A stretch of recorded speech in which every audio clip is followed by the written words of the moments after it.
And I think we have two, Sorry. and we have two cameras going. I'm pretty new to this. One's my cell phone and one's my iPad. And I think it looks like this is, the lighting is a little blowing out some of the things when you're facing me, but the overhead camera, when we switch back and forth, I think the overhead camera where you'll watch the making of will be a little bit easier to see.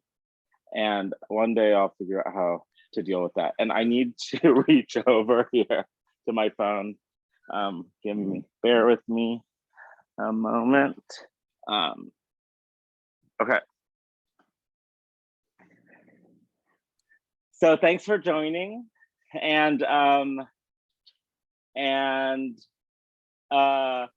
as Leslie mentioned earlier, we met in 2019. And for me, the connection, and it was sort of an emotional one, is specifically the Taiwan cabbage, which is this kind of flat one here.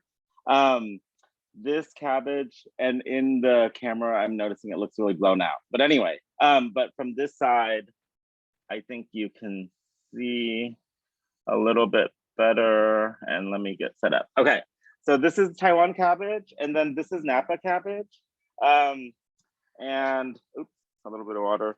But I'll just kind of quickly introduce myself and how I met Leslie and why this was significant or important to me. But I'm originally from Taiwan. I was born in Taiwan, but grew up in the States. My family moved to the States in the early 70s. And when we were in Texas in the early 70s, a lot of the vegetables and a lot of the food that we had to make, we had to do on our own. So we made our own tofu, we made our own noodles. My grandfather grew all the vegetables in the backyard, all of that sort of stuff. And as growing up, more and more Chinese things became available in the market and also restaurants. Taiwanese specifically, it's always kind of been harder to find. And it's been a learning process, I guess, growing up in the States to learn more about Taiwanese ingredients, what defines Taiwanese food, which is another whole topic. Obviously, Taiwan is part of the overall kind of Chinese ethnic cuisines, but because of the history of Taiwan being a part of Japan, being a part of the overall kind of Pacific Island, Micronesia, Melanesia, Polynesia, and in 1949, when the KMT was fleeing mainland China, with it brought a lot of all regions of China. The food is kind of represented on the island of Taiwan. So it's kind of a melange or a kind of thing. So for me, growing up in the States and wanting to learn more about Taiwanese food and Chinese food in general, it's kind of been a slow process. So similar to my parents who moved to the States in the early 70s, I was living in Ecuador for 4 years in Quito. This is about 15 years ago. There was not a lot of Asian food. I, similar to my parents, found myself having to not grow everything, but make all of my own dumpling skins, do all of the sort of things that I wanted to kind of make food that I missed having. And that was kind of the beginning of my journey. I mean, I've worked on farms here and there in the past in college. I've worked in restaurants, front of house and back of house, but it was all kind of casual. When I was living in Ecuador, I was actually working as an architect and doing furniture design projects for an NGO. So the dumpling thing kind of came about little by little, and I started catering little parties, and I started just making a lot of dumplings and selling them, but it was pretty casual. And then I decided that I wanted to get into food, and I moved back to the States. And I have my day job is with Hodo. It's a tofu company here based out of Oakland. And so that's my day job. And then on the side, I love to make dumplings. Prior to COVID, I was doing dumpling making classes, mostly for tech companies. And I was doing Taiwanese pop-ups a couple of times a year.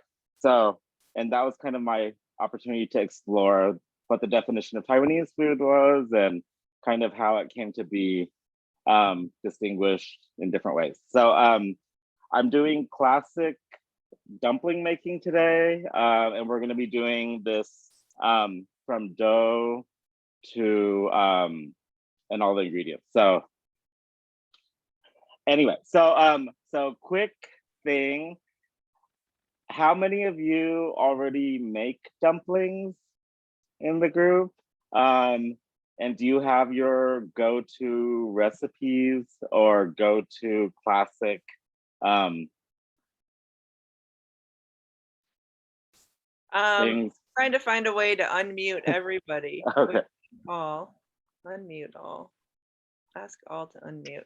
If you want to speak up, you can. I know Barbara Lim says she makes dumplings, but they usually buy the wrappers. Jade has made the wrappers and the dumplings from scratch. Let's see. Mo has not made the wrappers before. Kristen has never made dumplings from scratch. Yeah, that's what I have so far. Okay. So this is Barbara. We made dumplings. We make dumplings often. I'm originally from Hong Kong, so dumplings really like mean different things for me. Yeah. We fry them, and I do like the Japanese thin-skinned one. So I buy the wrappers from usually Nigeria. My daughter, who is a teenager, makes. That was the adventure. We made dumplings. Yeah, with dough. I made the dumpling skin a few times, which was a little bit tricky, but it was really fun. Yeah, and we're actually friends with Lee Hoi Blanche Shu. So we've oh great. So we are inspired by Henry's the other Henry Shu's dumpling making adventures. Oh great. Yeah. Okay. Great. Yeah, Lee. Oh, that's great to know. Lee is a friend of mine who I know from here, but and through Taiwan and through her husband, and they're up in Portland now. So. Right, I used to work with Lee. So years. I mean, this is like more than a decade ago. So Okay, great. So today we're going to talk about just some of the things that I've kind of learned throughout my short dumpling making history, and this journey that brought me to get to know Radical Family Farms is kind of part of this. But I guess let's see how to start. Time-wise, 5:43. I'm gonna do this all in parts. I have certain things already done. You have the recipe packet, and it explains hot water dough and cold water dough. My Instagram handle is on there, so if you have any questions, you can always reach me through that and to get more specifics. But we're gonna go through this relatively quickly, partially because this is a demo and some of you already have some of the ingredients ready. But essentially, cold water dough and hot water dough have different applications for the final cooking. Hot water dough, we say typically is better for strictly pot stickers.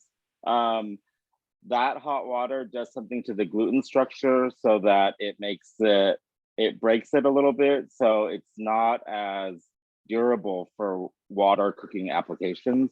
So I tend to now, I used to make a lot of hot water dough because I was doing a lot of pot sticker making, but if you are making a lot of dumplings for the freezer, and you don't know how you're gonna cook those in the end, whether you're doing boiling, steaming, or hot sticker, just to make it easier, I'm kind of just focusing on now these days, doing a lot of cold water dough. You can always make the dough in advance.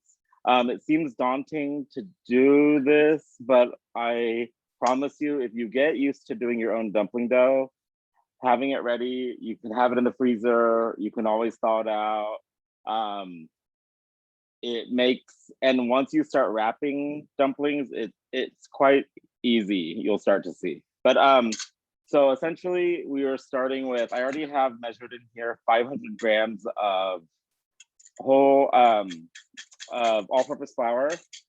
And I'm actually need to color this one because I actually am making some dumplings for an event, and I want to do it with turmeric for that color.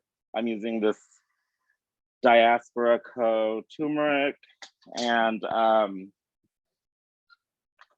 just gonna add about a tablespoon to here. And for the cold water dough, essentially, it's 500 grams of flour. And I just did a couple tablespoons of turmeric. It's kind of astringent and starts to pull some water out, but it's easy to work with. And then I have 265 milliliters or grams of cold water, or room temperature water in this case. And I am pulling it together. I'm using chopsticks here.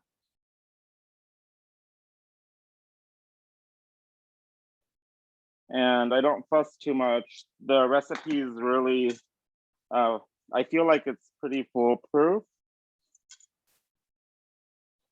And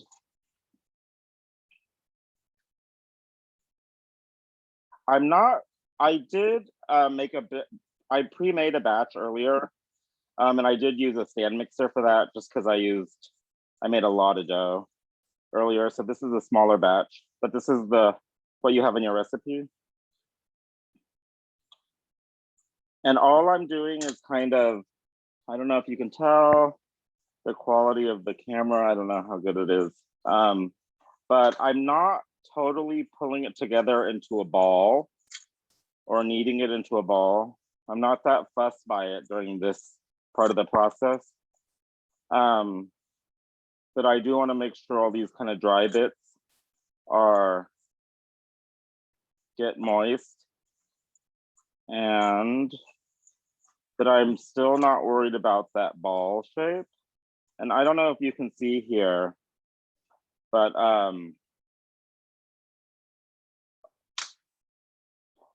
it's pretty silky and smooth, but it's still got a lot of dry aspects to it.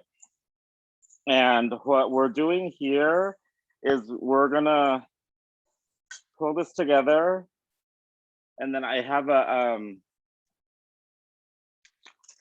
Ziploc or any kind of plastic bag.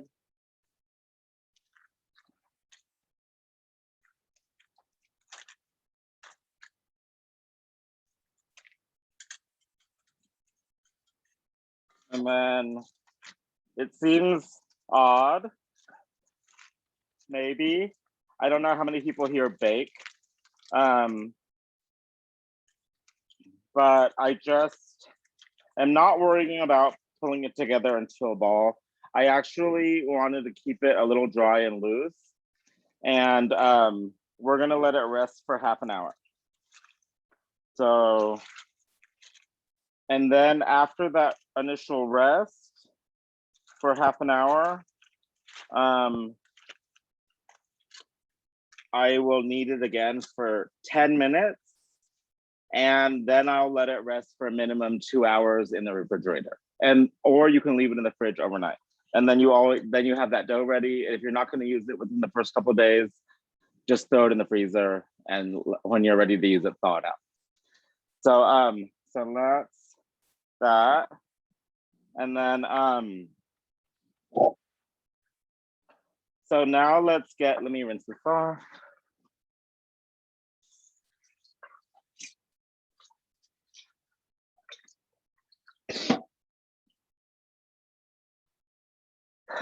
Okay, So now we're going to talk a little bit about the cabbage. Essentially, how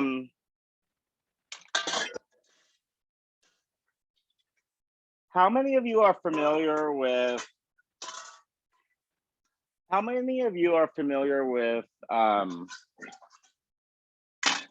has anyone here ever made cabbage, tofu, dumplings that use cabbage in it, Chinese cabbage?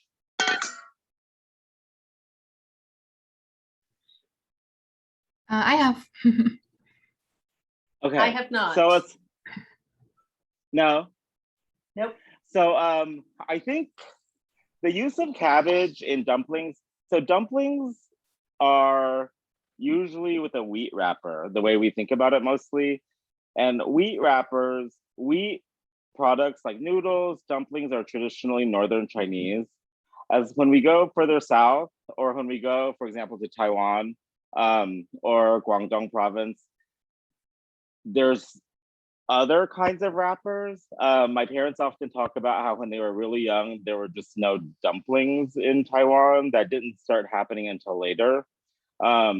Because wheat kind of wasn't available, wheat wasn't around until, I think, with the advent of American military during the Cold War, there was a lot of cheap wheat, and beef also came to Taiwan. Beef and wheat were just things that people didn't really eat. So dumplings in Northern China tend to always be made with Napa cabbage. This is Napa cabbage from Radical Family Farms. And then this is the Taiwan cabbage that I keep referring to. And it was kind of a shock to me. I went to Taiwan 2 years ago, and I was taking dumpling making classes and some other kind of street food classes. And this is kind of where it kind of, I've always been aware of this flat Taiwan cabbage, but I never really knew the history about it or why it was so significant. I think Taiwan has a specific agricultural history where it's subtropical island. They really have to figure out how to hybridize or grow certain things that will survive in that kind of heat. But when I talked to my aunt and my teachers in Taiwan about using Napa cabbage in dumplings, everyone sort of freaked out. They were like, what are you talking about? We don't use that Napa cabbage in dumplings. And I was like, but in the States, from all of the English language recipes that I find that talk about dumpling making, it's always Napa cabbage. And people were just surprised that that existed, because they said, don't you notice that when you salt cabbage to pull out that moisture, Napa cabbage tends to become mushy, and the texture to the final dumpling. So I don't know, this is a cultural thing. I have to tease it out more. I find it interesting, but I have, because of that experience a few years ago, have started playing around with both kinds of cabbage and seeing how that affects the final texture of my dumplings. So because I'm sort of on the Taiwan chain in a lot of ways and trying to figure out what the ingredients are and why they come from a certain place and how they're utilized. This is, so anyway, so this is the Taiwan cabbage, and I'm going to show you how I treat this one and how I've learned to treat the Napa cabbage if I'm using these both in the dumplings.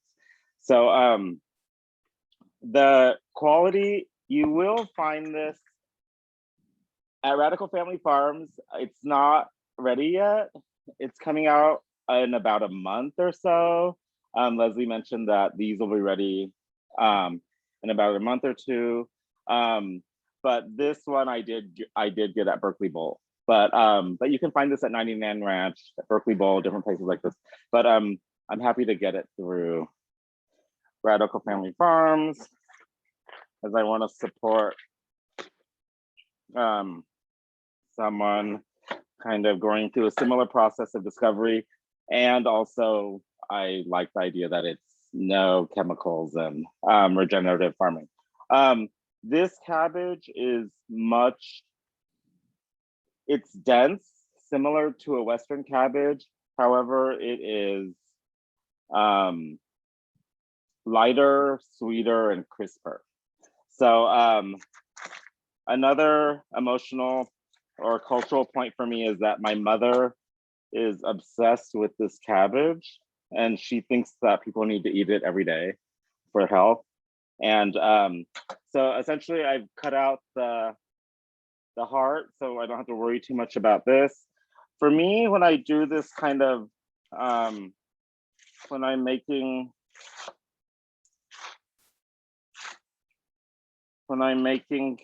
the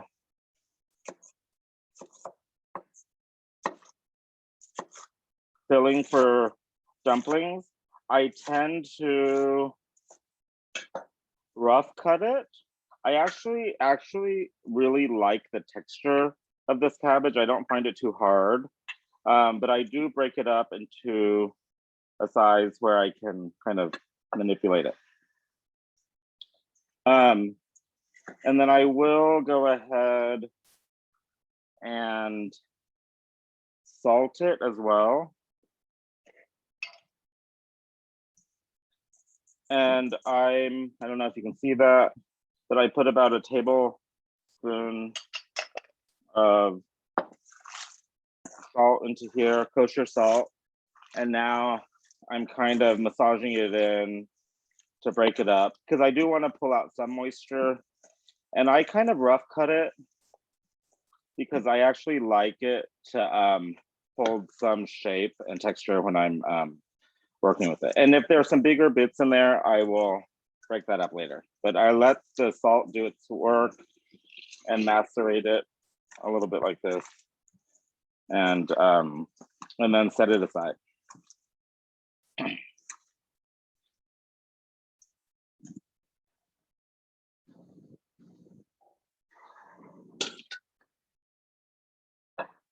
And then for the Napa cabbage, what I do is, and I don't know how many of you guys during the pandemic was following how people save all of their kitchen scraps to grow. One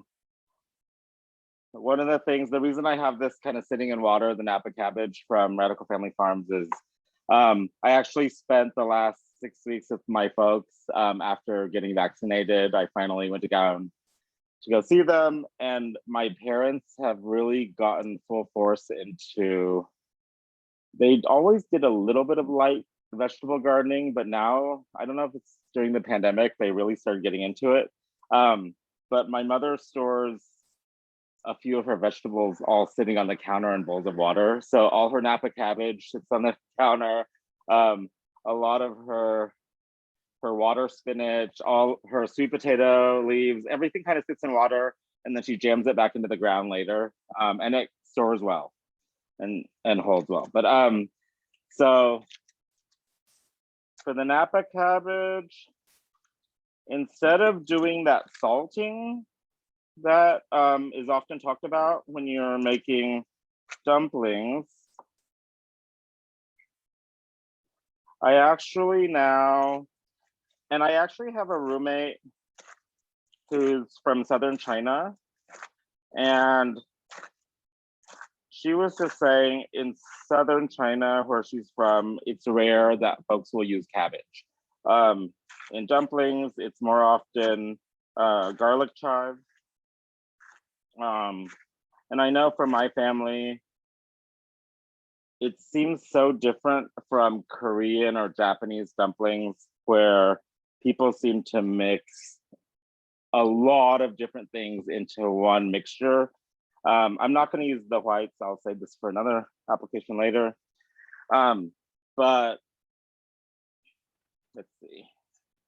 This is, but in Taiwan, for example, people either do only cabbage and pork as a classic thing, or pork and garlic chives, which is what my roommate from Guangdong often talks about, is how it's mostly a garlic, chives, and cabbage and pork. Sorry.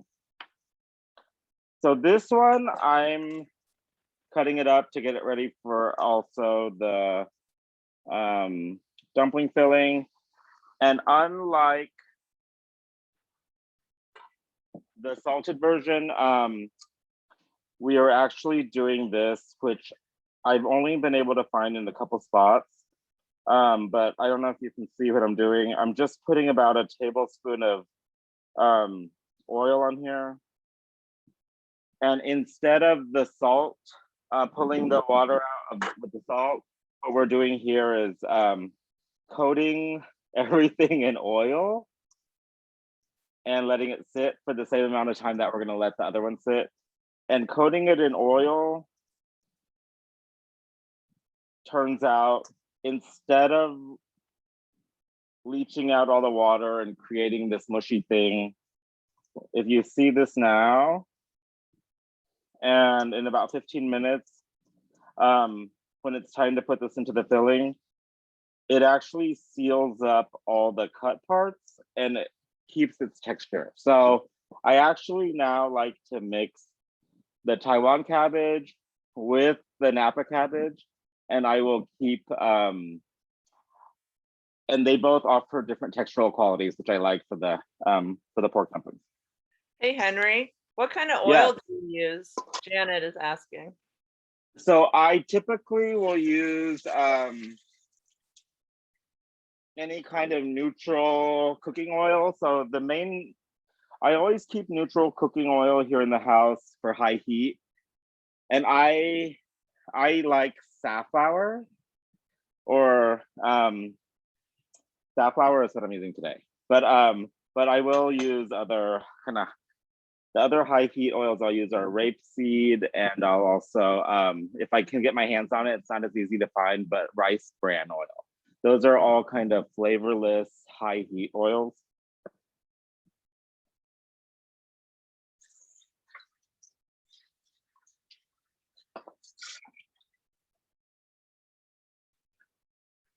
Okay, so yeah, I guess we should make the filling. Are the people that are kind of cooking along? I think there's only a couple people. How are you guys doing, or where stage are you at?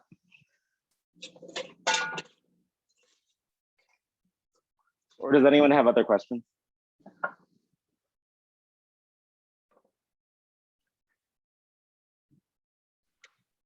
Yeah, feel free to unmute yourself.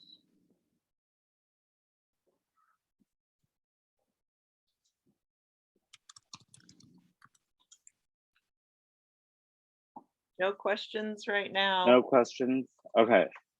So, and I don't know how accurate or how, if you read that, the way I wrote that recipe was a little bit complicated. It was about having a butcher do 30% fat and 70% lean shank. So that was another kind of thing I learned when I was in Taiwan a few years ago, cooking with different people, including my aunt and some other cooking schools and classes and stuff.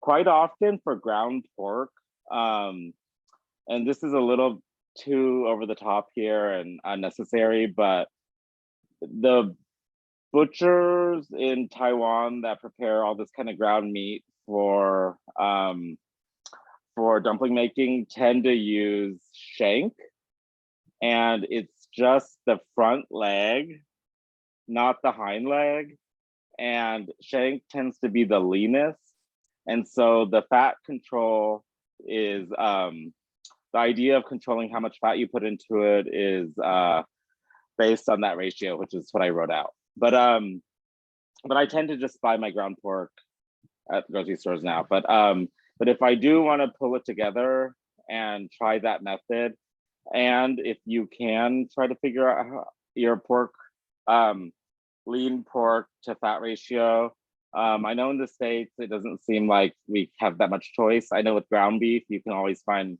different groupings, but the ideal is that you always have about 30% fat.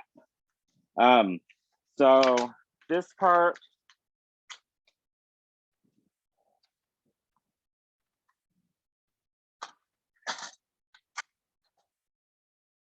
is this. I have about 2 pounds of ground pork here. This one is quite fatty already.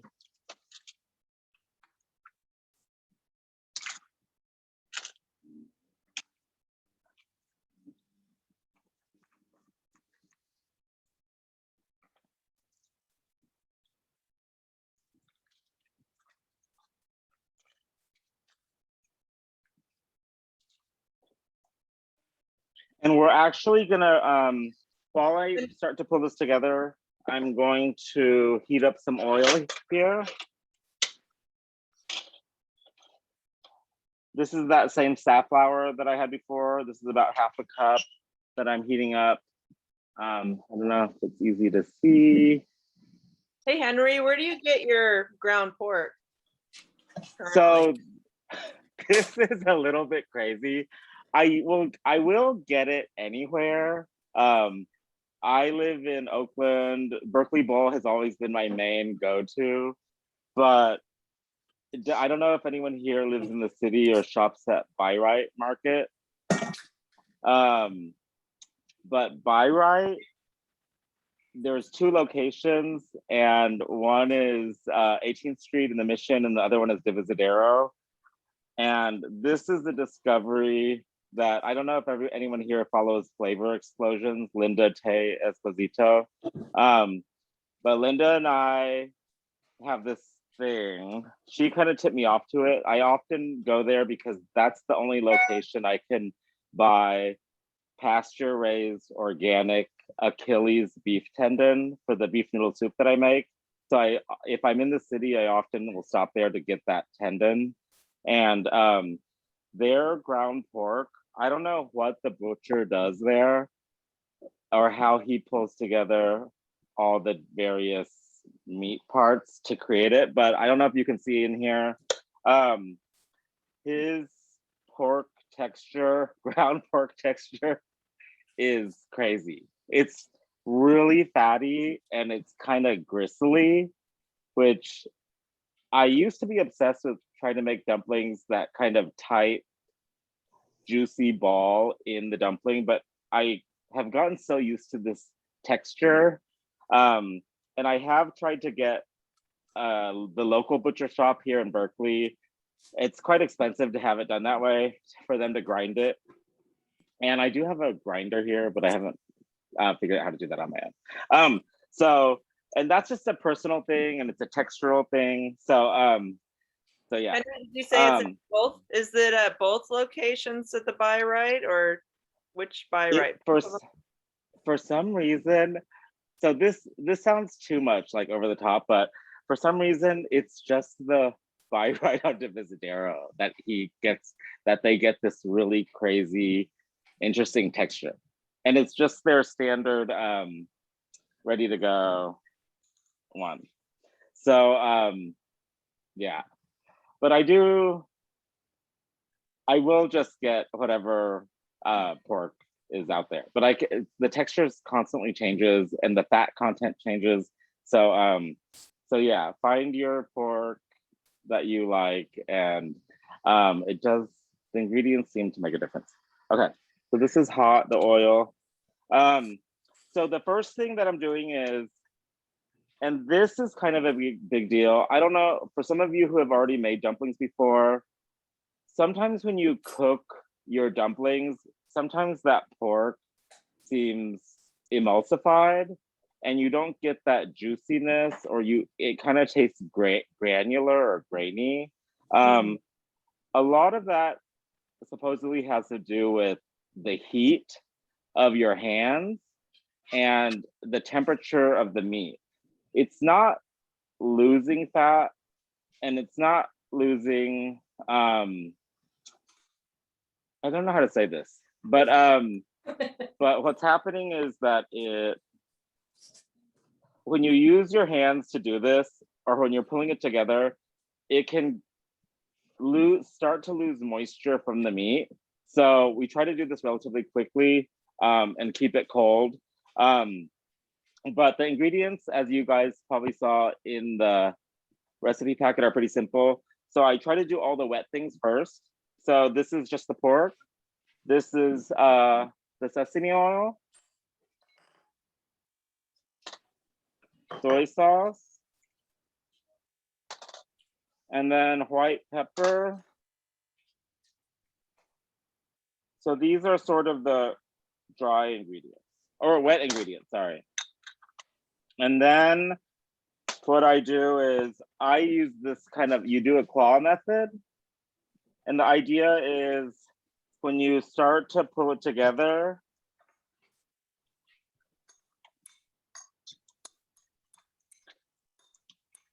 oh, shoot. And 1 egg. Oops. Let me drop that in there. So these are all my wet seasoning ingredients. And you can use chopsticks if you don't want to use your hands. I like to use my hands because I can kind of feel it coming together. You should always only mix in one direction. And that one directional thing is going to help you pull together the meat strands and create more of a tightness. And I don't know if you can see this. I'm using, I like to use, I don't know, this is another Taiwanese thing, but this is a da tong, which is that rice cooker holder. I really like using this steel bowl because it's got a straight edges, which helps me kind of do this motion. So once it's kind of tight and pulled together and you can kind of see the strands, I'd stop for a second. And once, let me, some hands.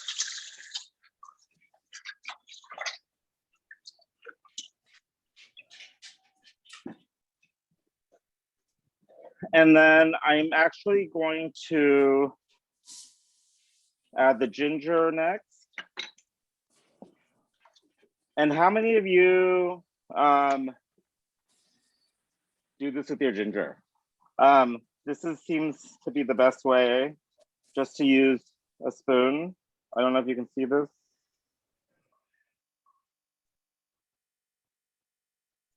This was sort of mind-blowing to me when I learned how to do this. To skin it, it loses the least amount of flesh.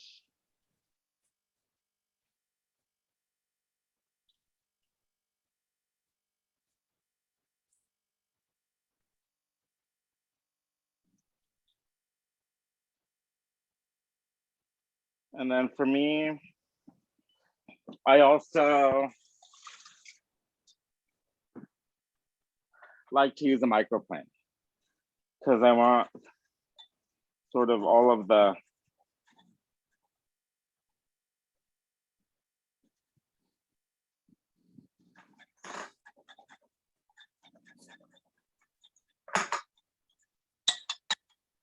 fiber and all of the liquid to go into this as well. And what I have in here are the pre-cut scallions. And I do go all the way from the greens to the white. So this is about a couple tablespoons worth.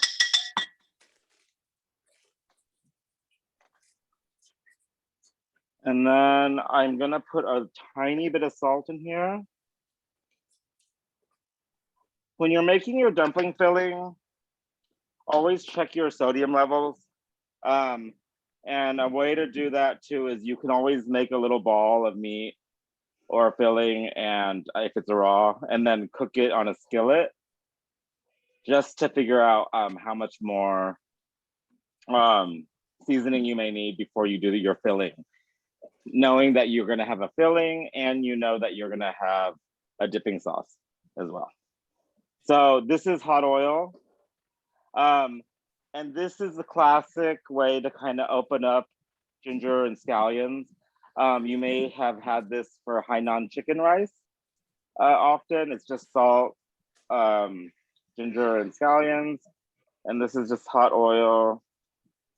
And I'm just doing this to kind of open it up and cooking it a little bit. And then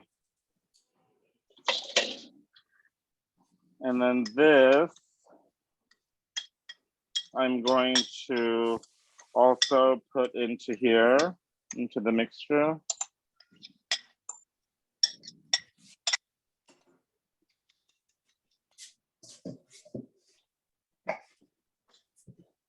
And then I am going to, as well, put in the Napa cabbage.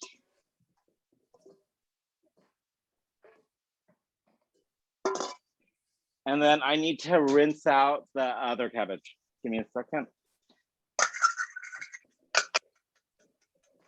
Has anyone else here tried that method with the oil and or heard of it with the cabbage before?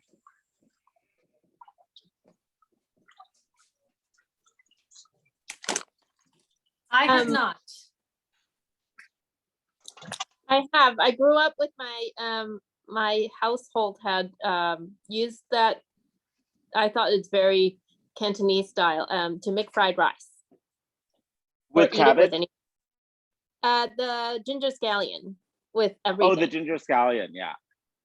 Yeah, I think that's is it a really Cantonese way of doing things? Doing that? I think it's very Cantonese, maybe Hong Kong style. I don't know. Okay, so I don't know if you can see here, but I'm leaving, this one's a little too big, too chunky. I'll take it out for now. But I leave my cabbage pretty chunky and kind of like that texture in here. So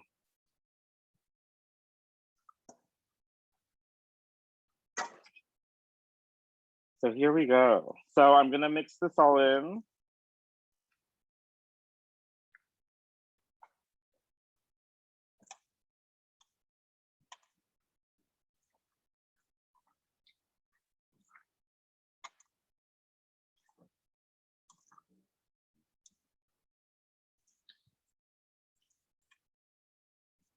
And that's kind of it for the filling.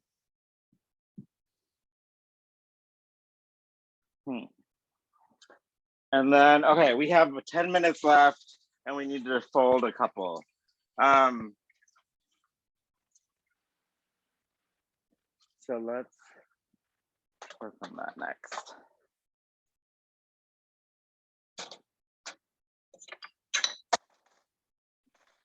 Eleanor is hungry. She wants to come over. Does anyone have any questions?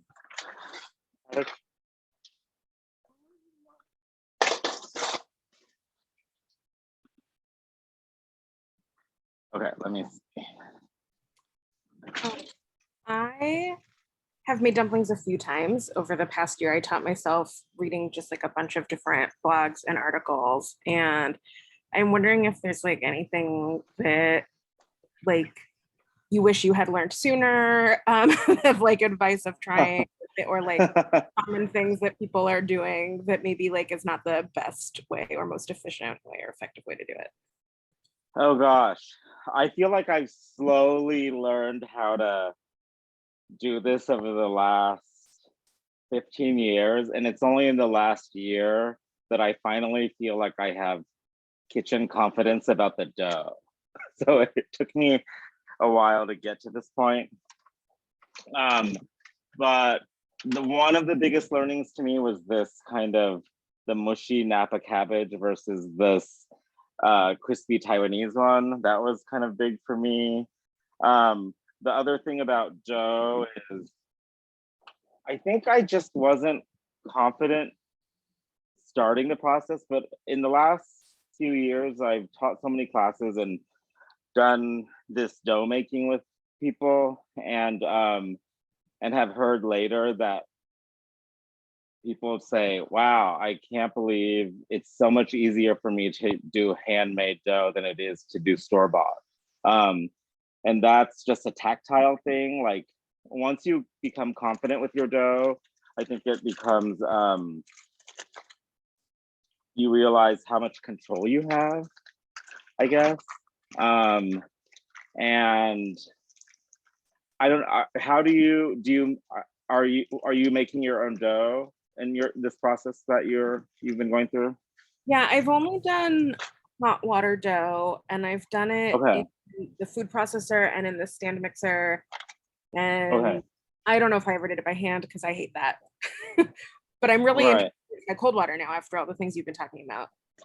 Yeah, I started doing hot water dough first, and the thing about hot water dough is it feels easier to work with sometimes when you're going through the dough making process, just because I don't know if it's the hot water that kind of makes it more malleable or easy to use, but I'm realizing I wasn't achieving the right texture when I cooked with it. And then once I started doing cold water dough, I just find it easy. I don't know, have you all heard about the term QQ? I have not. It's a textural thing. Recently there was a series on KQED about Taiwanese food in the Bay Area, and one of the articles references that term Q, and it's literally spelled the letter Q, QQ, and in Taiwan it's really significant. Quite often when people talk about when you eat, people say, oh, did you how did it taste, but was it QQ? And QQ is, there's also an article in the New York Times by Amy Chin, Quin, that also talks about how important this textural quality is in Taiwan. Anyway, but look those up, and QQ is kind of al dente, but it also has a bite and it holds together really well. And if you play around with the cold water dough recipe that I have,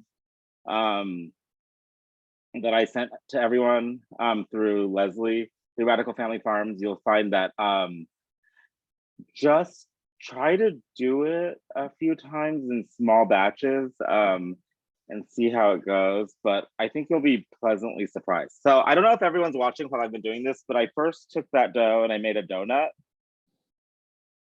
And then now I'm kind of rolling it out into this manner.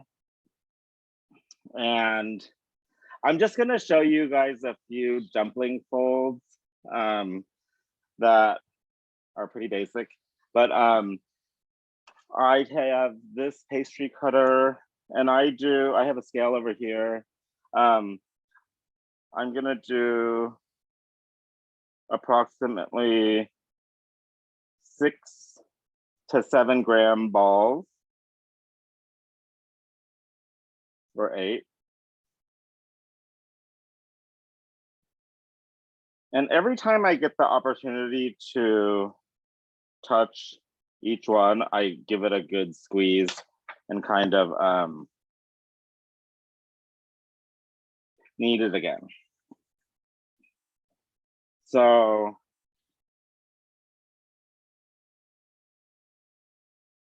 and if you don't have these yet and you do want to start making dumplings on your own, this is key. The Chinese style rolling pins are simple dowels, and there's different widths.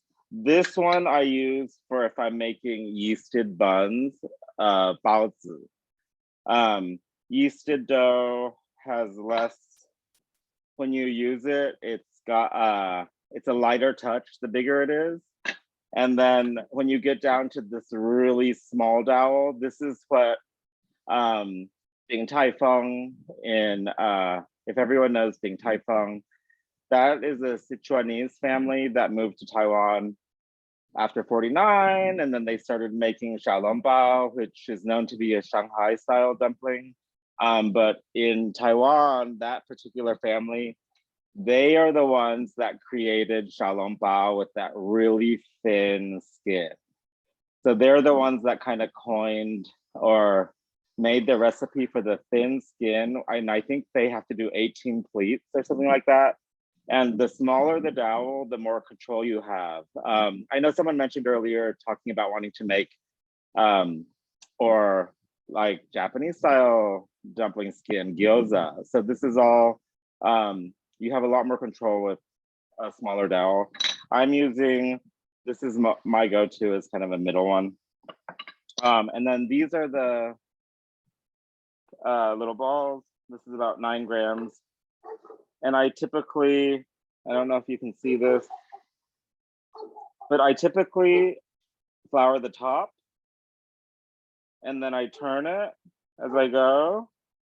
And the reason we do this is because you want the edges to be thin and the middle to be a fatter pad, because you're gonna be doubling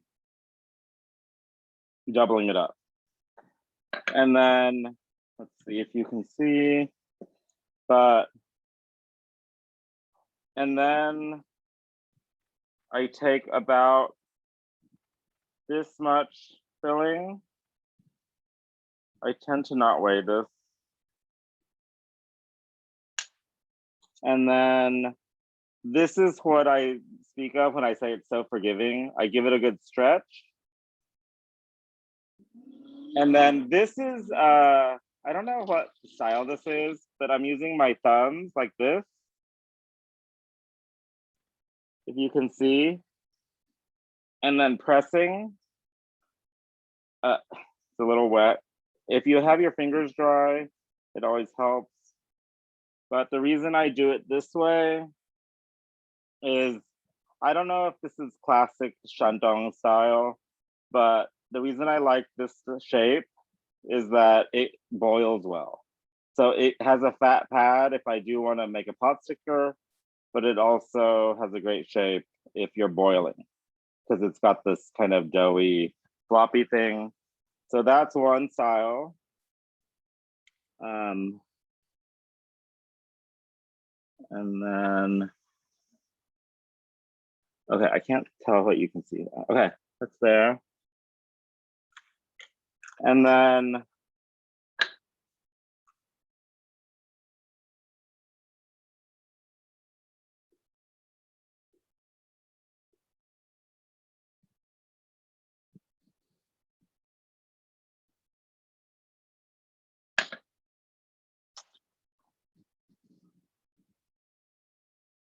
the second one is kind of more of, I tend to make this style, the classic pot sticker style. So I pull it, I pinch it, kind of like a cannoli, for lack of a better term. And then I'm gonna set it down here to make it a little easier. And I don't know if what you can see from there, but my thumb is holding this side and my back is pleating.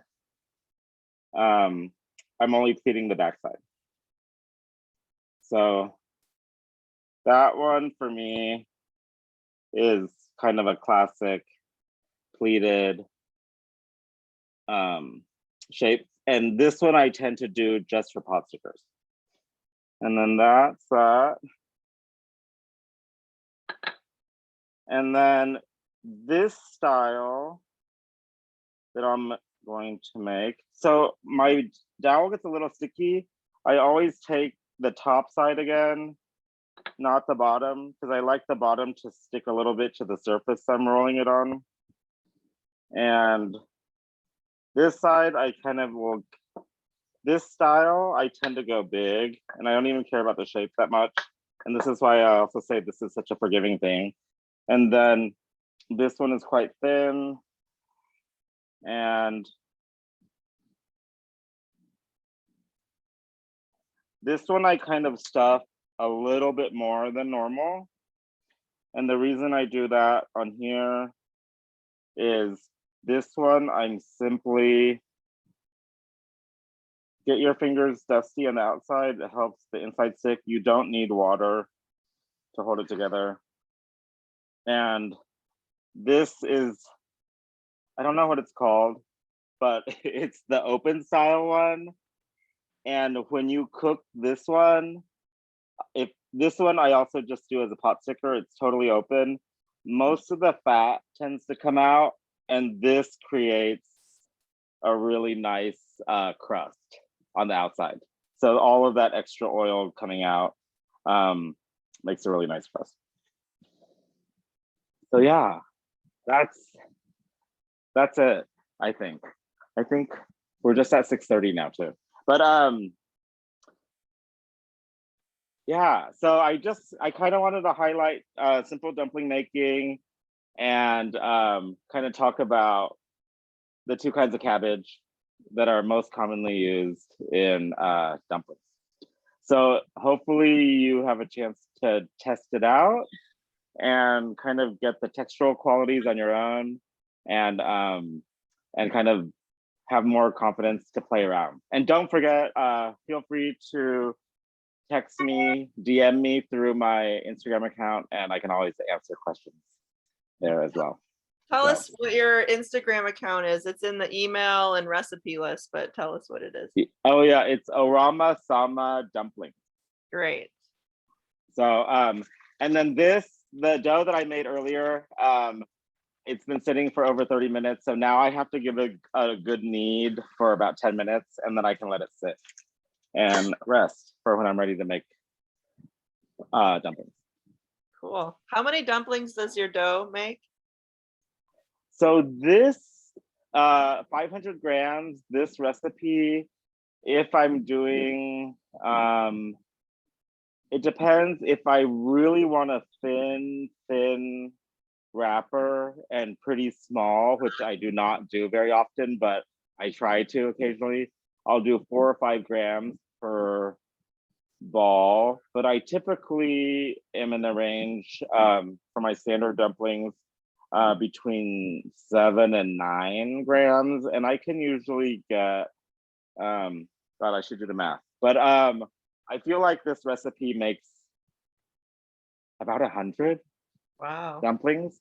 And another tip, because we're not getting to this, we're not cooking anything yet, is I typically, if you want to make a lot, is I typically put this on parchment paper, and I stick it in the freezer. And once these become hard, like ice cubes, then I bag them. And then you always have dumplings ready to go. But the parchment paper really helps let them freeze and not stick to each other. I used to do it with floured plates, but then there's a lot of extra flour there, which is unnecessary. So parchment paper is always good. That's a good idea. And then the last question I have, I don't know if anybody else has any, the last style dumpling, is that a Taiwanese style? Is that similar to what the Good to Eat dumpling girls are making, or? The Good to Eat, they make a really long one like that, but it's closed.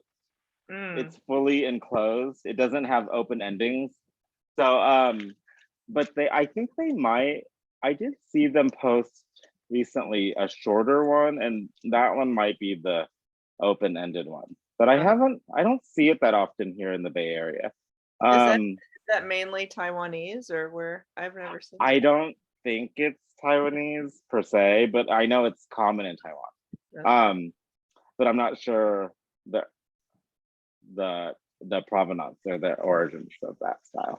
But I think, and I mean, for the most part, dumplings are Northern Chinese, just because of the where they come from. But yeah, I'm not that we have to figure out. Okay. So. All right. Anybody else have any questions before we log off? You can just unmute yourself. So many people said thank you, Henry, in the chat. Said it was Thanks great. for, Thank you so much. thank you. Yeah. Thank you.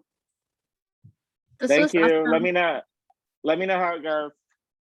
Yeah. If you make any dumplings, tag Henry on Instagram. We want to see. And we'll be sending out the flat Taiwan cabbage probably in 4 to 6 weeks once it finishes heading up.